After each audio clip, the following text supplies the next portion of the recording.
আল্লাহ পাক রব্বুল আলামিন আমাদেরকে দুনিয়ার জমিনে পাঠিয়েছেন একমাত্র কেবলমাত্র আমার ভাইরা, আমার বন্ধুগণ, জোরে বলেন না কার ইবাদত করার জন্য?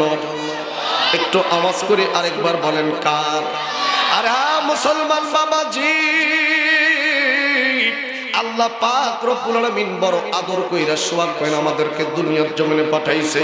কিন্তু বন্ধুরে, এমন একটা সময় ছিল, এমন একটা জাহিলিয়াতের যুগ ছিল, যেই সময় আমার আল্লাহ পাক রব্বুল আলামিন যেই সময় মানুষগুলোকে আমার আল্লাহ তাআলা ইবাদত করার জন্য পাঠিয়েছেন, কিন্তু এই মানুষগুলো একটা সময়ে আমার আল্লাহ রব্বুল আলামিনের ইবাদত বাদ দিয়া নানান রকম আল্লাহর তৈরি সৃষ্টির ইবাদত করা শুরু করে দেয়। পবিত্র কোরআনে আমার আল্লাহ পাক রব্বুল আলামিন 114টা সূরার মধ্যে 25 নম্বর সূরা সূরাতু আল ফুরকান, এই সূরাতু আল ফুরকানে আমার ভাইরা, আমার বন্ধুগণ, এই সূরা আল ফুরকানের 3 নম্বর আয়াতে তাফসীর কারকরা বর্ণনা করেন, তাফসীরে বাইজাবি, তাফসীরে ফি জিলালিল কোরআন সহ অসংখ্য তাফসীর কারক বলেন আমার আল্লাহ এই মানুষগুলোকে আল্লাহর ইবাদত করার জন্য দুনিয়ার জমিনে পাঠাইছে। কিন্তু এই মানুষগুলো একটা সময় আমার আল্লাহ তাআলার ইবাদত বাদ দিয়া, আল্লাহর গোলামি বাদ দিয়া, আল্লাহর দাসত্ব বাদ দিয়া দুনিয়ার নানান সৃষ্টির ইবাদত করা শুরু করে দেয়। কিতাবের লেখক লিখে কেউ বাবা চন্দ্রের পূজা, কেউ বা আবার সূর্যের পূজা, কেউ বা আবার নানান রকম মানুষের তৈরি নানান রকম মাটি দেব দেবীর পূজা করিয়া এই মানুষগুলো একটা পর্যায়ে আমার আল্লাহ পাক রব্বুল আলামিনকে ভুলে যায়। বন্ধু, একটা পর্যায়ে তারা অন্ধকারের দিকে চলে যায়। আল্লাহওয়ালা মানুষগুলো আল্লাহকে ভুলে যায়, নবীওয়ালা মানুষগুলো নবীকে ভুলে যায়, দিনের পথের মানুষগুলো দিন থেকে তারা দূরে সরে যায়, আলোর পথের মানুষগুলো অন্ধকার ও অসন্নর পথে চলে যায়। কিন্তু আমার বাবাজি, আমার আল্লাহ পাক এই অসভ্য মানুষগুলোকে সভ্য বানাবার জন্য, অন্ধকার অসন্ন পথের মানুষগুলোকে আলোর পথের সন্ধান দেওয়ার জন্য, আল্লাহ ভোলা মানুষগুলোকে আল্লাহওয়ালা করার জন্য, নবী ভোলা মানুষগুলোকে নবীওয়ালা করার জন্য আমার আল্লাহ তামাম পৃথিবীর মানুষের হেদায়েতের কল্যাণে দুইটা রহমত, দুইটা নিয়ামত পাঠিয়ে দেন। এক নম্বরে বিশ্বনবী মুহাম্মদুর রাসূলুল্লাহ সকলে বলে সাল্লাল্লাহু, আর দ্বিতীয় নম্বরে আমার বিশ্বনবী মায়ের নবী উম্মতের কান্ডার মদিনায় শুয়ে শুয়ে সিজদায় উঠে ইয়া আজজে নবী ইয়া উম্মতি বলে ডাকছে। এই দয়ার নবীজির প্রতি আমার আল্লাহ পাক রব্বুল আলামিন ভালোবেসে মায়া করে মোহাব্বত করে নূর নামক 30 পারা কোরআন আমার আল্লাহ পাক নবীকে ভালোবেসে দান করেছে। জোরে কান সুবহানাল্লাহ, আরো জোরে জোরে জবান খুলে বলেন সুবহানাল্লাহ। মদিনা কত দূর, কি সকাল কি দুপুর, মদিনা কত দূর, কি সকাল কি দুপুর, ভাবিয়া দিন যেন যায় কি যে করিতাম আমরা, ভাবিয়া দিন যেন যায় কি যে করিতাম, বারে বারে মন চায় মদিনা যাইতাম আমরা, বারে বারে মন চায় মদিনা যাইতাম। মদিনায় যাওয়ার আশা আছে নাকি? সবাই কি মদিনায় যাইতে চান? আল্লাহ যেন সবাইরে মদিনায় কবুল করে। জোরে কোন আমিন, আরেকটু জোরে কোন আমিন। মোহাব্বতে সবাই আমার সঙ্গে একসঙ্গে পড়বো আমরা সবাই।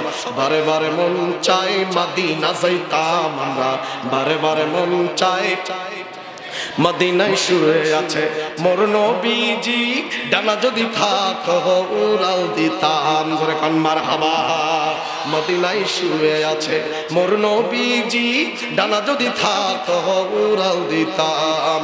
ঘরবাড়ি সংসার নাই আমার দরকার, ঘরবাড়ি সংসার নাই আমার দরকার, একবার যদি মোর নবীর পাইতাম আমরা, একবার যদি মোর নবীর পাইতাম, বারে বারে মন চাই মদিনা যাইতাম আমরা, বারে বারে মন চাই মদিনা যাইতাম আমরা, বারে বারে মন চাই মদিনা মদিনা, শুধু এই ভাবনা মনেতে বাসনা মদিনা যাইতাম। জোরে কোন মারহাবা।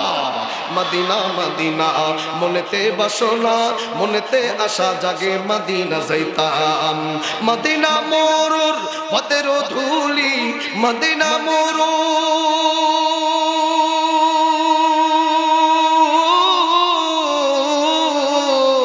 আল্লাহু আকবার। মদিনা মোরুর পথের ধুলি, একবার পাইলে মোর গায়ে মাখিতাম, আমরা একবার পাইলে মোর গায়ে মাখিতাম, বারে বারে মন চায় তাম, আমরা বারে বারে মন চায় জোরে বারে বারে মন চাই মদিনা যাইতাম, আমরা বারে বারে মন চাই মদিনা যাইতাম। আল্লাহ যেন আমাদেরকে মদিনায় কবুল করে, জোরে কান আমিন। আর একটু জোরে বলেন আমিন। আমার ভাইরা, আমার বাবাজিরা, এইবার আসেন আমি আপনাদের সামনে যে আয়াতটা তেলাওয়াত করেছি, আল্লাহ যদি তৌফিক দান করেন এই আয়াতের উপর আপনাদেরকে কিছু আলোচনা শোনাবো। আমার আল্লাহ পাক ডাক দিয়ে বলে, ও মাই يؤمن بالله ويعمل صالحا يدخله جنات تجري من تحتها الأنهار أنهار خالدين فيها أبدا।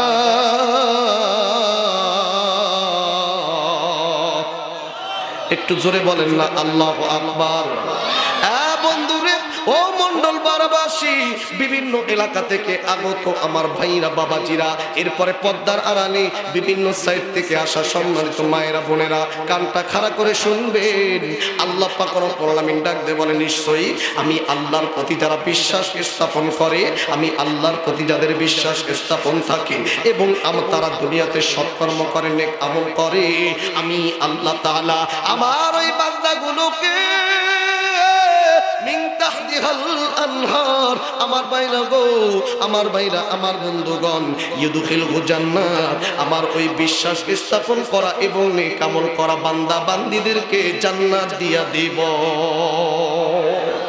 আর একটু জোরে বলেন সুবহানাল্লাহ। আরে বন্ধু, আল্লাহ পাক ডাক দিয়ে বলে, নবীজি তামাম পৃথিবীর জমিনে মানুষগুলোকে জানায়া দাও, তারা যেন দুনিয়াতে আমি আল্লাহর রাস্তায় পুরোপুরি পবিত্রতা অর্জন করে। জোরে কোন কি করে? কথা বলে না, কথা বলে না। আল্লাহ বলল পবিত্রতা যেন অর্জন করে। আমি আল্লাহ পাক রব্বুল আলামিন আসমান থেকে আমার বান্দা, আমি আমার বান্দাগুলোকে পবিত্র করতে চাই। আর বন্ধুরে, এই জন্য আল্লাহ পাক বলেন, ইন্নামা ইউরিদুল্লাহু লিইয়ুযহিবা আনকুমুর রিজসা আহলাল বাইতি ওয়া ইউতাহিরাকুম তাতহীরা।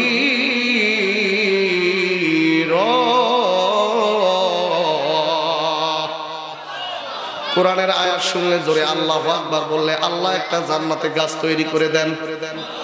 এই জন্য আল্লাহু আকবার, সুবহানাল্লাহ, আলহামদুলিল্লাহ, এই তাসবিহগুলো জোরে জোরে বলবেন। এ বন্ধুরে, আল্লাহ পাক ডাক দিয়ে বলল, আমার বান্দা বান্দীগুলোকে আমি আল্লাহ পাক রব্বুল আমিন পবিত্র করব।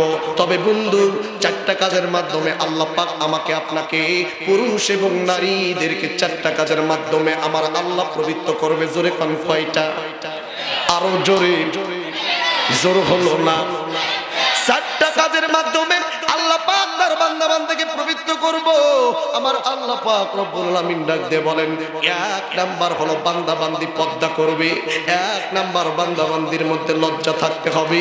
পুরুষ মানুষরা বন্ধু, নারীরা তো বোরকা পরে পর্দা করে, তাহলে পুরুষরাও বোরকা পর্দা করবে, কিন্তু পুরুষরা কি বোরকা পরবে?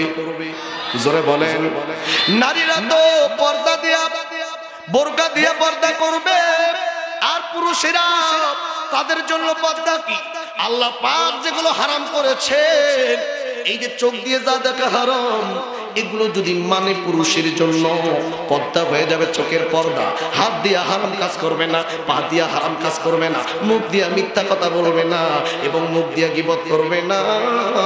আমার আল্লাহ পাক রব্বুল আলামিন, আমার আল্লাহ পাক তাকে পুরোপুরি পর্দার স্থানে দিয়ে দিল। জোরে কোন সুবহানাল্লাহ। আরে বন্ধু, কিন্তু বড় দুঃখ লাগে, আল্লাহ পাক রব্বুল আলামিন নারী পুরুষ উভয়কে পর্দার করার কথা বললো, কিন্তু স্পেশালি নারীদেরকে আল্লাহ পাক পর্দার কথা স্পেশালি বলছে। আমার আল্লাহ পাক বলেন, ওয়াকারুনা ফি বুয়ুতিকুন্না ওয়ালা তাবাররাজনা তাবাররুজাল জাহিলিয়াতিল উলা। আল্লাহ বলে, নারীরা তোমরা জাহিলিয়াতি যুগের মতো অর্ধ উলঙ্গ হইয়া উন্না সারা অর্ধ উলঙ্গ হইয়া মডার্ন হইয়া তোমরা রাস্তাঘাটে পরপুরুষের সামনে চলাচল করিও না। কিন্তু বড় দুঃখ লাগে, কষ্ট লাগে, আজকে আমার দেশ যত ডিজিটাল হচ্ছে, যত সামনের দিকে যাচ্ছে, তত এই বাংলাদেশের নারীরা অর্ধ উলঙ্গ আর বেহায়াপনা বাড়তেছে। আরে ভাই কথা বলেন না কেন? একটু গভীর মনোযোগ দেন। সংক্ষিপ্ত ভাবে শুধু একটা গুরুত্বপূর্ণ মেসেজ আপনাদেরকে দিচ্ছে, একটু মা বোনেরা আপনারা একটু কান খাড়া করে শুনবেন। কারণ আমার এই প্যান্ডেলে, নারীদের প্যান্ডেলে যারা বসে